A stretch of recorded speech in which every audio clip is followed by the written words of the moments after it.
বারবার ঘুঘু তুমি খেয়ে যাও ধান, তোমাক ধরার জন্যই আমি পাতিছি এবার একটা ফাঁদ। ও ভাই, ই কে? আপনি কোনে গেলেন? এ চাচা কি মি করছে গুগু মুগু? ও ভাই, আপনি কোনে গেলেন? গাছ আমার, তাল আমার, খাচ্ছ তুমি ডেলি চুরি করে। এখন তো বাইক খুঁজি কোনো লাভ নাই। ভাই তো আমাক ডাহিলি আসলে যে তাল কটা পাড়ি দেও, টিহা দেব নে। আহ, আমি দেখতেছি গাছে উঠিছাও তুমি।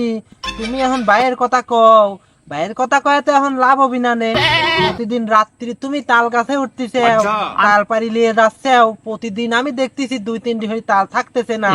আমি এখন তোমাক ধরে লিয়ে যায় সালিশ ডাক। তাহলে আমাক চড়বো না, তার লাভ কি? আমি তো ঘটনা কিছু বুঝলাম না। সেইটা তো আমি দেখবো না। তোমার ভাই কি তোমার কোলে করে গাছে উঠাইছে, সেইটা তুমি আগে কও। আর প্রথম কথা হচ্ছে তুমি চুরি করতে উঠেছো, এই জন্য তুমি কান ধরবা। আগে শরীরের ব্যায়ামটা করিলেই তারপরে সালিশ বিচার। আমার ভুল হচ্ছে।